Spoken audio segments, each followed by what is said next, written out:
So the last thing we're going to do is I'm just going to show you a little bit again of using an equation. So I want to do elevation. So I'm going to come here and type in elevation. And in this case, I'm going to do my elevation is going to be in meters because that's what my formula is. And I'm going to do pressure in millimeters mercury. Okay, I'm just giving you a formula, but first we're going to do elevation, and let's say we're going to go from 0 to 10,000 meters. So I'm going to type 0 in my first one. To do a formula, again, you can do the equal sign. The plus sign works too. And if I want to go up by 500s, I can just click on the cell above or type that plus 500. Now I'm going to come back to this one and I'm going to go on this little corner. And if I grab that, I hold that down with my touchpad and then I pull down here, it's going to drag that calculation down.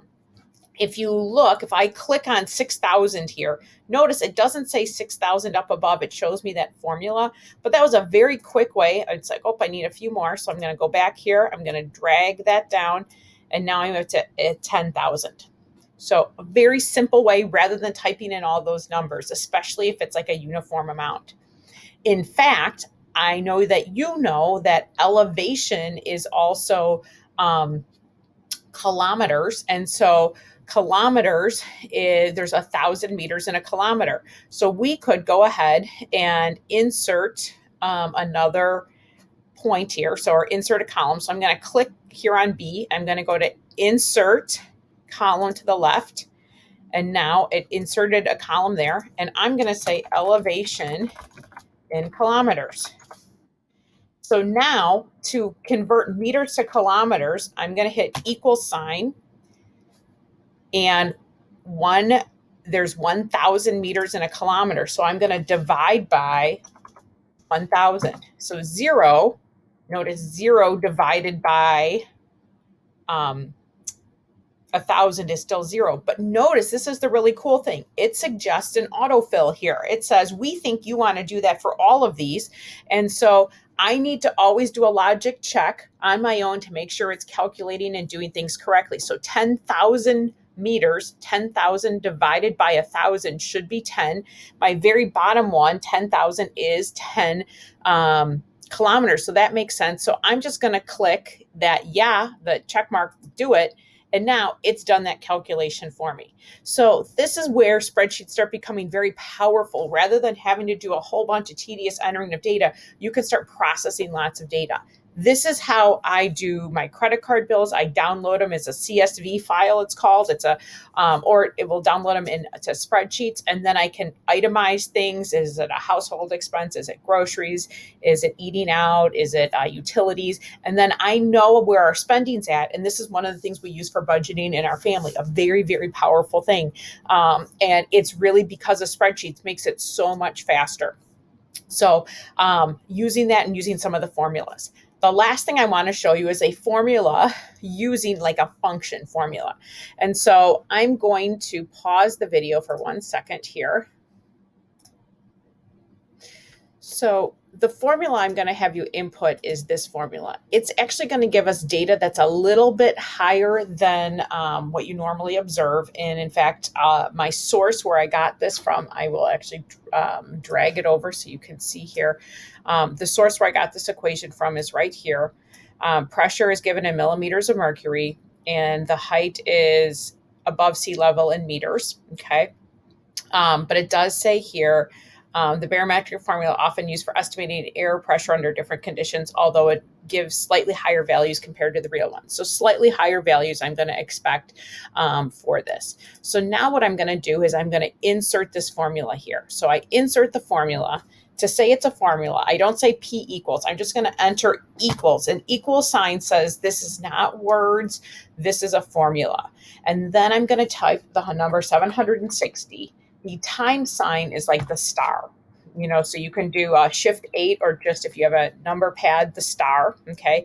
And now what I'm going to do is I'm going to tell it the function. Remember that e to the power that you've used and seen in math class. So it's exp. Okay. And that's that little e Okay, raise, and then in parentheses is the power, and I want it to be negative 0.00012. Notice there are 3 zeros in that, so 00012. I always get buggy-eyed with those. So yeah, it is 3 zeros, so 3 zeros, 1, 2, okay? Times, so I'm going to do my star, times h. And remember, it said, I'm going to look back at my source here, it said h is the height in meters. So I need to make sure I am using meters, not kilometers, but meters. So I'm going to click on that A2 cell. Then I'm going to end this function here. So I'm going to end the parentheses. If I didn't end the parentheses here and I hit equals, it actually figured out to end the parentheses for me. A lot of the times it might give you an error function and be like, you messed up, and then just check your parentheses that everything ended. So I'm going to go ahead and I'm going to enter that. Notice it had done that same feature as before, where it had said, hey, I think you want to do that autofill feature. So I'm going to go ahead and try that again, where I'm going to paste that in there. All right. And I'm going to hit enter, and you can see it gave me the 760. Now I'm going to go ahead and I'm going to drag this mouse down. If it doesn't give you the autofill feature, I'm going to drag that little bar down, and it's going to go ahead and it's going to calculate the pressure in millimeters of mercury for each of these different elevations. So now I have this, and if I'm like, oh, this is ugly with all these decimals, I can always go ahead and decrease my decimals. So I can just get rid of my decimals and just do it all in millimeters of mercury. So that is how you can use a formula. Again, don't expect you to be an expert on formulas at all, but I'm just trying to introduce you to a lot of the different cool things you can do on spreadsheets. You can make projections. If my salary goes up by this much each year, what will my salary be in 10 years or 15 years or things like that? This is what's really, really powerful about spreadsheets, is starting to use these formulas. I also, again, I could graph the data. So if I wanted to graph elevation in kilometers versus pressure in millimeters of mercury, highlight my data like I've done before, and I can insert a chart. So I'm going to go ahead, insert the chart.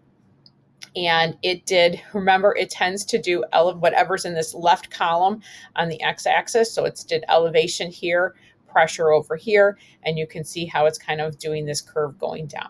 So this would be another feature. And you might say, well, why doesn't it go down as far as the other graph we were doing? Notice this elevation here goes to 10 kilometers. And what we did before, our altitude went all the way up to 100. So we only did a small piece of our data here. And that's why we're only seeing, maybe not as much going down to 0. So again, always understanding what you're graphing, what your range is, the trend that you expect, and then make sure the graph that you get matches that. So this video was showing you how to use a formula to kind of fill things down, making formulas over, and using a little bit of a function. Again, I don't expect you to be an expert, but the only way to learn this is to do this. And in all honesty, get comfortable with it. And what I do a lot of the time, I'm like, how do I do this? Or I forgot how to do it. Google and say, like, how do I do 2 axes? Or how do I use this function? And you can watch some videos, and it can definitely help explain it to you. Really powerful to know how to use spreadsheets and to spend some time getting comfortable with them, so then when you need to use them, it's not overwhelming and stressful. I hope this was a helpful video.